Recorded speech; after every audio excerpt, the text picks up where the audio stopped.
Hey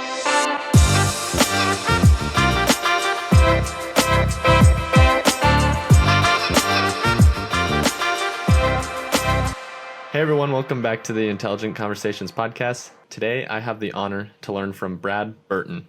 Brad founded For Networking, which is one of the most successful networking organizations in the United Kingdom.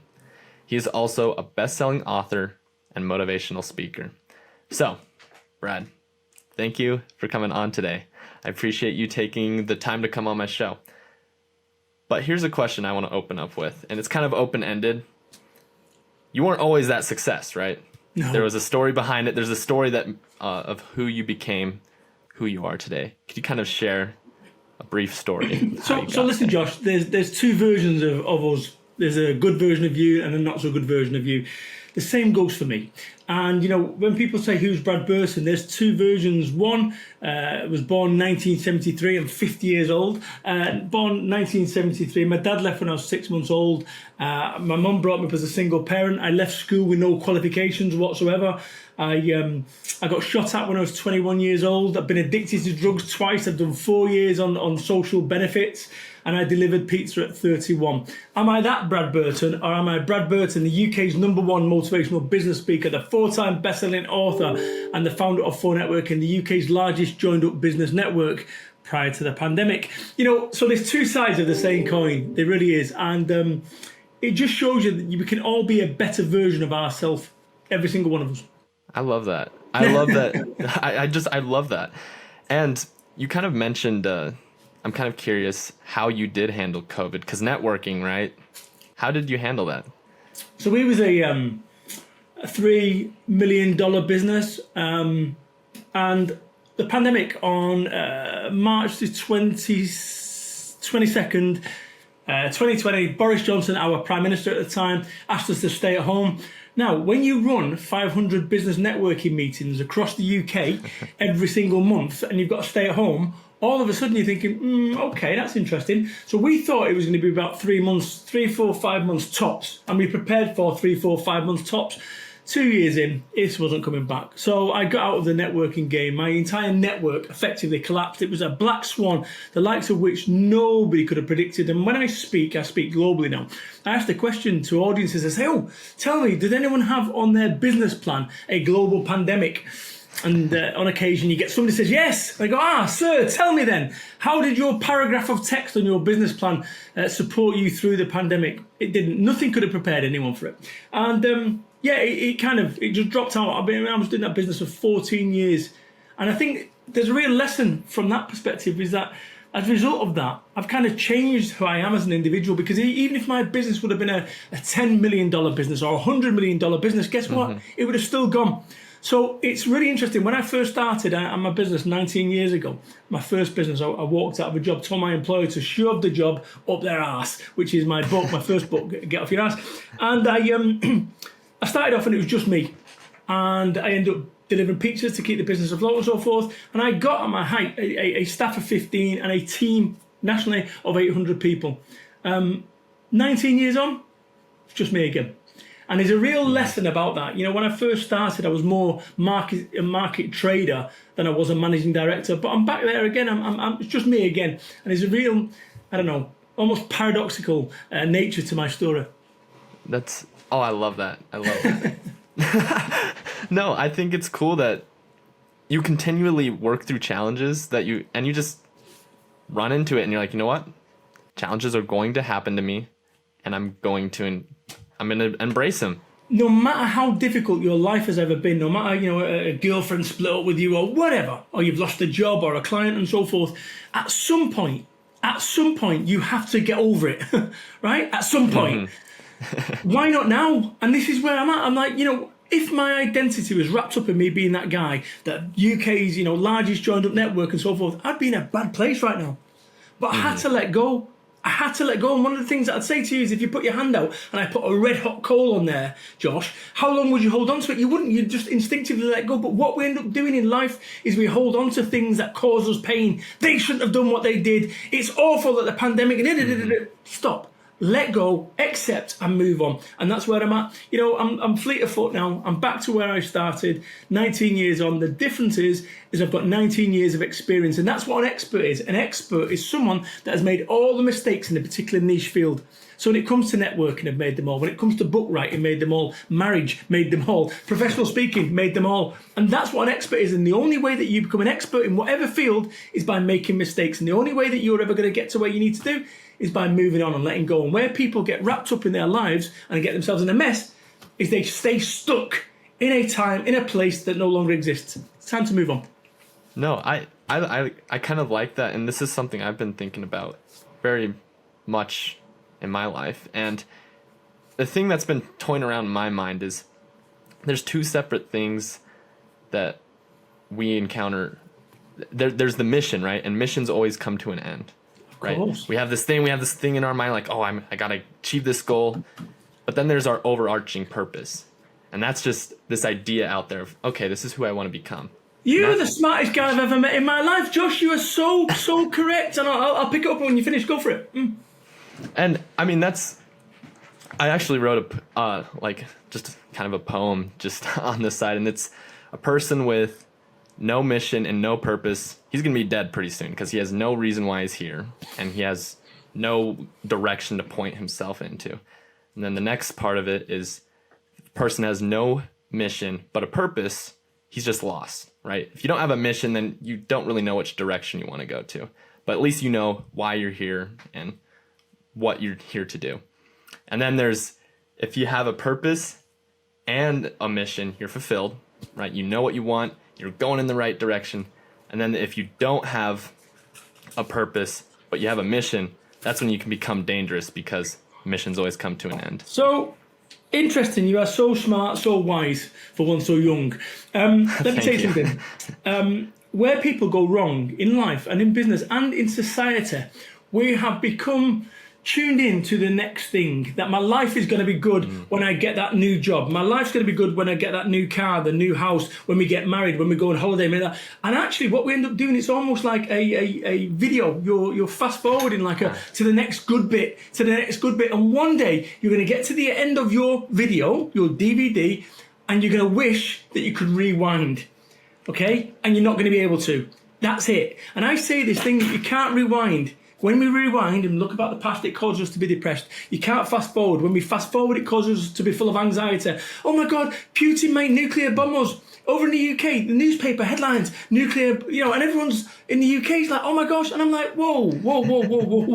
That was 2 weeks ago. We're not dead. So you spent 2 weeks worrying. So you can't rewind. You can't fast forward. All you can do is press play on today. And we are so guilty, every single individual. But life is going to be good when I get around this next corner, when I get around this next corner. And it never arrives. And I've realised something, is that if your only motivation is money, it's not enough.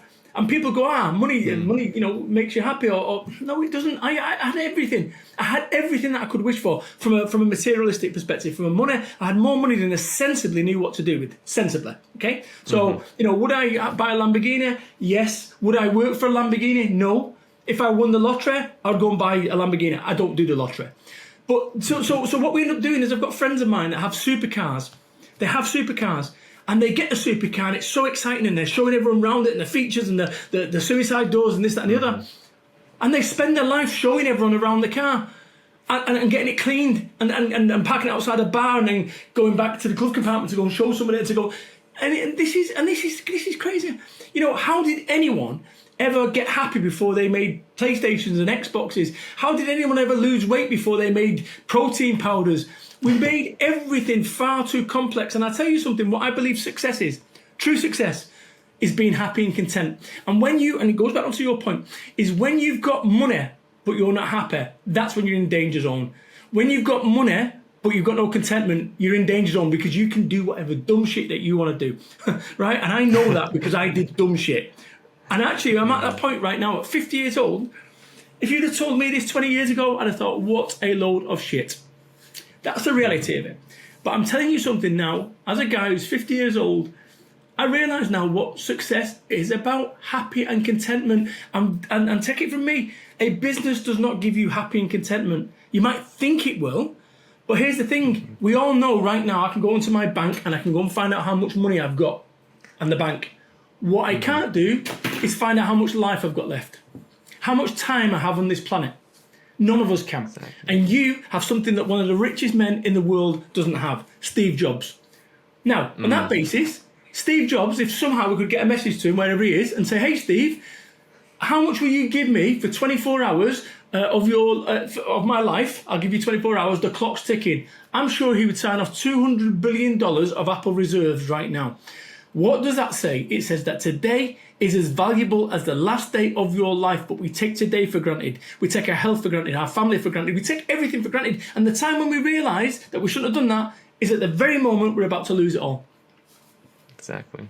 No, I love that. And I love that you mentioned Steve Jobs. I love like the speeches he does. I actually listen to a lot of Steve Jobs.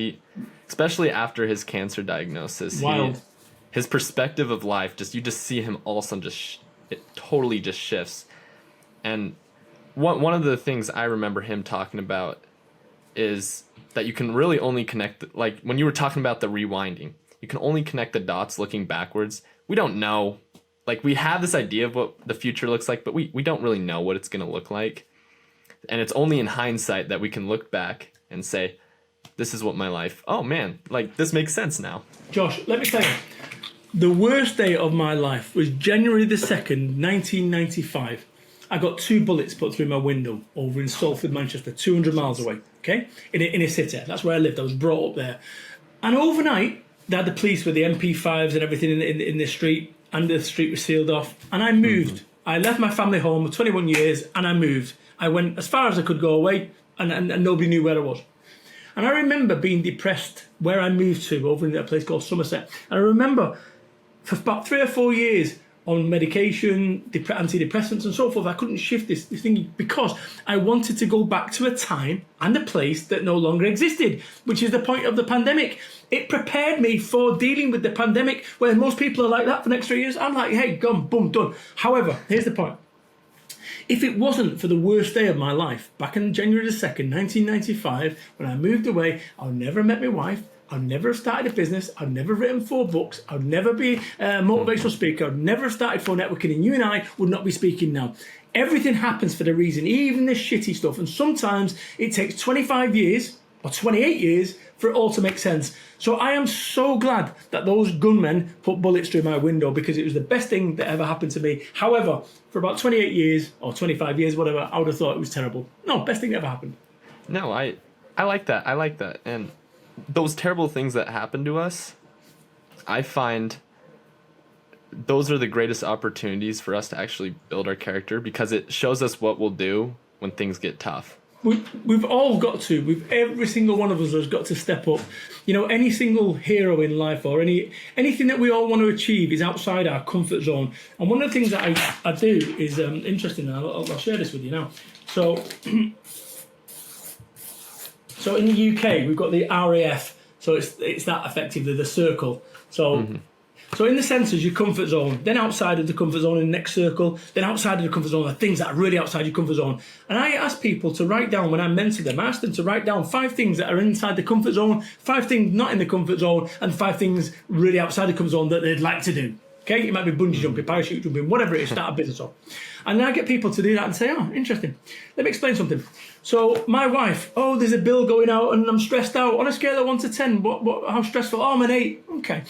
You're 8 out of 10, yeah? Yeah, 8 out of 10. So if I go put 2 bullets through your window, is that still an 8 out of 10 or is that now a 3? Right? And this is what ends up happening, is that somewhere along the way, you can recalibrate your brain. So everything that I've dealt with has allowed me to. So my ability to go in front of thousands of people and speak as a motivational speaker, what, you think I just naturally did that and it was like easy? No. I had to push myself out of my comfort zone. And as you start pushing yourself out of your comfort zone, it pushes everything out and your ability to deal with anything. So I urge any single individual that is watching this right now to do just that. 3 little concentric rings in the middle, 5, 5 and 5, and then choose 3 things outside of your comfort zone and do them. That's the reality of it. Go and do them in the next month. You're not going to die, so go and do them. Mm-hmm. And I tell you something, it will push you in your life a whole lot forward, because that recalibration doesn't just work for those things that are outside your comfort zone. It pushes your central ring further out, and their whole life will be changed as a result of it. And I've got something actually life-changing that I'll share with you shortly. I like that because essentially what you're building up, if you continually put yourself outside your comfort zone, is resilience. And that is exactly what we need in today's world. It's, one bad thing happens, and I mean, especially in this instant world where we'll get an update. It's like, oh man, this happened today. Oh man. It's like, the reality is it blows over. I'm 2 years in now. 2 years in of not watching the news. I don't watch the news. I've got no idea what's going on.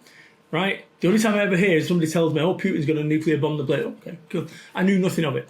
Right? And this doesn't mean that I don't care. It doesn't mean that I don't care about what's going on. It means I can't impact or influence. And I will only spend time and energy on things that I can impact and influence. If I could stop the war, I would stop the war. I can't. So therefore, what's the point in me, oh my God, this is terrible. This is what, right now, this is almost like a mind virus. People are getting tuned in. Oh my God, have you seen what's happening? Stop it. You know, the only thing that you can impact is your mind. This is your best chance of success. This is your best chance of failure. And remember where I started today, I said there's two versions of each of us. There's a good version and not so good version. If you go and eating junk food all day long, you're going to get fatter. If you go and watching the news that's terrible news, you're going to get duller. So you've got to watch what you eat, what you see, what you hear. It's so important. Because that's what you become. What you consume is what you become. It's as simple as that. True story, Josh. And I mean, playing off that as well, I think a lot of people they'll be scrolling through social media and they'll see people that on the flip side we're like, oh my gosh, and they surround themselves with this motivational content, right? And it gets them fired up, but then all of a sudden they find out and they're like, wait, oh, I can't do this. Or they encounter that first struggle and they kind of give up, and they rely on external factors to motivate them to do things. How would you kind of shift that to become more internally motivated? Well, listen, first and foremost, I go back down to this. If your money is your only motivator, it's not enough. And I'm going to explain why I believe that to be the case. If I said to you, I don't know if you've got children, but let's say you've got children, and I said to you, I said, I'm going to punch you in the face, Josh, and every single time I punch you in the face, I'm going to give you $1,000, but you've got to pre-book the punches. How many would you have? Thousands and thousands. No, but you wouldn't, punches. Because after the first one, you go, this is painful, this is painful, this is painful. But if I said, and I said this over in the UK, a bit of fun, but if I said I was going to punch your children in the face, how many would you have? If somebody said to me, punch me in the face for £1,000, I might take one or two. After that, I'm going, no. If they said they're going to punch my children in the face, or me, I would take them all day long, keep going. So that says to me that money's not a big enough motivator. So I switched my entire thing to my children, okay? I switched my entire message and my mission to my children because I'd do anything for them. Would I do anything for me? No.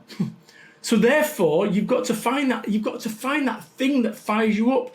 And also what you've got to recognize is this: what is it that you want to achieve? Because you can look at these Facebook adverts of some kid at 22 years old getting out of a hired Lamborghini with a cap backwards and telling you learn all the secrets how you earn $100,000 in 10 minutes. It's bullshit.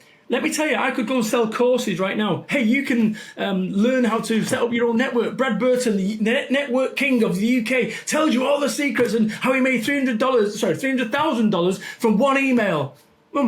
Now, you go, oh my God, this guy's amazing. You come to see me and I'll tell you how I made $300,000 as a result of one email. I run a business for 6 years and did our first ever sale. That was it, right? But I wouldn't sell that on the bullet point. You'd be like, oh my God, this is amazing. One email. So it's worth selling $20,000 because this guy's going to tell me. It's a con. These things are terrible. They are absolutely terrible. I've not been on any courses. I've been on no courses. But in order for you to be an expert, you need to make decisions. And on occasion, those decisions are going to be wrong. They move you a step forward. So do whatever you're going to do to the best of your ability. Now, when it comes, I said there's this life-changing thing, and this is truly life-changing. Bentley Global, the big car manufacturer, I taught their management team, their global team, the enterprise team, this thing. And when it comes to making decisions, I make a decision in 24 seconds. If I can't make a decision in 24 seconds, I revisit it in 24 minutes. If after 24 minutes I can't make a decision, I revisit it in 24 hours. If after 24 hours I can't make a decision, I've just made a decision, it's not important, next. because there's no correlation between time spent on a decision and it being correct. Yet people spend time. Think about it. If you've got two horses running on the decisions, the more decisions that you can make correctly, the further forward you're going to be. But what ends up happening is people stop themselves trying to work out whether the decision's right or not. And I always make a decision, which is this. If I can live with the downside of any decision, I will go for it. If I can't, I won't. So simple. And then by making these decisions on that basis, the 24, 24, 24, and not only that, then this ability, can I live with the downside of this decision? No. Okay, well, don't do it. So if I go and walking on a pylon, could I electrocute myself and kill myself? Yes. No, not interested. Will it be thrilling? Quite possibly. So it's this whole thing about really weighing up things fast, because it's about making better decisions faster. Exactly. And to kind of build on that point, I would say that where you are today is an accumulation of the decisions you made in the past. Hey, you're going to put me out of business. You are absolutely right. You are so right. You're so right. And you think about where you end up as a direct result of your decisions. Want more success? Make better decisions. And actually, anytime that anyone's ever in a bad place, that's generally down to you. There's shit that's happened in my life that I'd rather didn't, but it's happened. There's nothing we can do about it. It is done. It is over. It's gone. It's in the past. And now what matters is what happens going forward. Exactly. And we all, it's so exciting, right? Like, it's weird to think that, I'm excited to have challenges. I mean, don't get me wrong. When you're actually in the moment, you're like, oh man, this kind of sucks. But Josh, it's exciting to. Are you a gamer? Are you a gamer? Computer. I dabble here and there, so. I'm a big gamer. I'm a massive gamer. I have been for 40 odd years. This is the biggest computer game you've ever played in your life, called life. And we end up playing it differently. And we should say to ourselves, what do we want our character to be? When I play a computer game and I'm low on energy, I've got to go and find some energy, right? When I need more fun, I go and find some fun. It's a computer game. And if you look at it like that, I've got something here. Let me just see where it is. I've got something here. This is how I play my life. I call it life check. I play my life like a computer game. I've created this for myself, which allows me to play it like a computer game and say, what do I need to level up to get past this boss and to get past this level? What do I need? So I want to speak on the biggest stages globally. Okay, what do I need? A show reel. So how do we get the show reel? By getting the video. It's that. So by realising it's like a computer game, what is the main mission? Is it a side quest, what you're doing, or is it the main quest? Which one is it? And then go from there and accomplish. Correct. And there's achievements and accolades. Absolutely. There you go. Now you get it. I agree. Our life is just, it is a game. It's funny because I don't even know why I said this, but when I was in high school, here in the United States, we do that. And when I was there, I would say senior year, I'm like, well, life's just a game, I don't know why I'd say it, but kind of makes sense now. It's like, yeah, it's just a game. Like, try and win. Whatever your version of winning is. I go back onto this whole thing, Josh, where you look at life and I go back to it. A mistake is only a mistake after the event. No one, including me, wakes up and says, you know what, I'm going to go fuck up today. But on occasion I do. So today, and I think the full declaration here is that this meeting was scheduled and I made it, or our team made a mess. So like the sixth time in 15 years, nobody intends to make a mistake, but it's how you deal with those mistakes afterwards. This is my world, and yet we made a mistake as a team. I've been doing this for 19 years. We made a mistake as a team. So no one's absolved of making mistakes, but it's how you move on from any mistake, any challenge that comes your way. And you mentioned challenges before. Let me tell you, when I first started my business, I was juggling finances, juggling the wife, juggling just time, juggling everything. Mm-hmm. And I thought to myself, I'm going to get to a point where I'm going to have staff and they'll be juggling the balls from it, and I could sit back and I could have pina coladas and so forth. Let me tell you something. 19 years on, I'm still juggling. Nothing's changed. We're not entrepreneurs. We're not business owners. We're jugglers. And you need to recognise this. I have friends of mine with supercars. They don't need to work, and guess what they're doing? They're working. So we end up, and this is the bit that people need to understand. You think that you're going to, it doesn't work like that. I wrote this book back in 2016. Now what? Because I retired at 42 or whatever it was. Retired. Amazing. I didn't need to work. And after 3 months of playing my PlayStation and going to the gym, I went, well, this is bollocks. I need to go and work. So you need to have purpose. Make certain that your purpose, or make sure that where you are is where you want to be. And you said about challenges before. I remember when I started business, this is terrible. I'm juggling finances and so forth. I want to get through this. I got through it, and guess what? It is boring. right? So you need to recognize that these challenges are fulfilling, and that you would wish this is the good bit. This is when you're starting up a business, that's the good bit. And you can't see it at the time, but I'm telling you, as a 50-year-old man, it's the good bit. I love that. Man, you're very energizing, and how do you get that energy? Like, where did you find that? Yeah. Okay. So I conserve my energy. And what I mean by that is I'm not going round right now high-fiving my kids and going, woo! Okay, I'm not doing that. But there's a time, and I call it burst working. I do 2 hours of burst working in the morning where everything's high energy. Then I do 4 hours of coasting on my computer games, chilling out, reactive, Then I do 2 hours again at the end, and then strong. And that's what this is. So what you're seeing right now is a Brad version of me, 9 out of 10. Okay, stage version is 10 out of 10. So I look at the most valuable thing that we've got is energy. I've got documents relating to it. The most valuable thing that we have is energy. And where you end up in your life is a direct result of how you spend your time, how you spend your money, where you spend your energy. So once you start looking at those factors there, because we're also convinced important about where we spend our money. No. Your time is as important as your money, probably more so. So you've got, I would say in order of preference, I would say your time, your energy, your money is last. I'd actually say your money is last on that pecking order. So in answer to the question, I am being a high energy Brad. I'm not normally like this, if that makes sense. And I'm being straight with you, No, I love that. The energy is contagious. Oh, thank you. Your energy is very, very contagious, and I think people listening right now probably are picking up on that. So I'm going to use this as the intelligent question of the day, and that is for maybe people that maybe aren't as outgoing or energized. How can they maybe, one, find ways to conserve their energy so then they can have energy to dive into some of their passion projects, and two, just even find that energy to begin with? Okay, so first things first, what I want you to do is I want you to think about your energy. Right now on my phone, my battery is saying 78%. My battery is saying 78% on the top right there. If I was to look at if you was to have a little LED screen on your head saying how much energy that you've got right now, what would that say, Josh? Yours? I would say probably 90%. Okay, so where's that 10% go generally?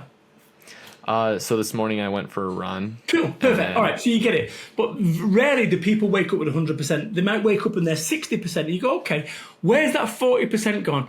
And then get them to document it down. Well, I'm arguing with a wife at the moment or a partner, or I'm a bit stressed out about that. Right. So we realise that these things are draining from an energy perspective. So go and deal with those things. Whatever those things are, go and deal with them. That's what I do. So first things first is that, and I always ask this question, is this the best use of my energy? Right? So if you're doing dumb shit, ask yourself a question, is this the best use of my energy? Like for instance, I was driving along arguing with the wife. We was arguing over whether she emptied the dishwasher or I can't remember. But I'm arguing and she's arguing with me and we're driving along, and let's say my energy was at 85 or 78. It's now 77, 76, 75, 74. And I'm arguing thinking, this is crazy. I'm creating ill feeling. We're creating it over something that happened yesterday. So I did what any normal man would do. I agreed to disagree. And actually, this is what you need to do. You need to ensure that your energy, is this the best use of my time? Is this the best use of my energy? Is this the best use of my money? If the answer is no, go and do whatever it is. I love that. That's the intelligent answer of the day. I love that. Well, I hate to wrap this up. Josh, it's on me. Josh, it is on me, mate, with the timing. Like I say to all your audience, I will hold my hands up. And this is what life's about, taking responsibility for when you get it wrong. In business, it's all great when everything's winning and everyone's amazing and you're getting ticker tape parades. But on occasion, you're going to get it wrong, which is exactly what I've done today. And exactly what I'm doing here is holding my hands up. That allows me to move on from this point that I made a mistake or my team made a mistake. But it's what you do next. That's what matters. I love that. So if people want to reach out to you then, find you, talk to you, or just have that one-on-one session, I believe you have those as well. Workwithbrad.biz. check out the website, workwithbrad.biz. And I'd also urge every individual to go and find my YouTube channel and find the Accountex 2023 presentation. If you like this, you're going to love that presentation. I did it 2 weeks ago. It's the full keynote. It's all been documented. 6 camera setup. It is gorgeous. It's like, even from my perspective, I don't like watching myself, but my team said, you have to watch this. And I watched it. I'm watching it 12 minutes in. I'm like, oh my God, this guy's amazing. Then I realised it's me. Please do check out workwithbrad.biz. Find me on social medias and obviously like YouTube, Accountex 2023 YouTube video. Awesome. Well, thank you for coming on, Brad. I appreciate you taking the time to come on. So everyone, as you can tell, that is Brad Burton. He's a very intelligent person, has great things to share. I challenge you guys, if anything spoke to you today, to reach out to him. He dropped the information there for you guys. Stay tuned till next week. We have a great guest lined up for you guys. See you guys next week, and let's get after it. Hey everyone, if you liked this episode and would like to hear more, be sure to hit that subscribe or follow button. We release a new episode every Wednesday for you guys to listen to. Thank you guys so much for the support that you give. We could not have done this without you guys. If you would like to be a potential guest on the show, check out intelligentconvos.com and fill out the form there. Thank you guys again, and let's get after it.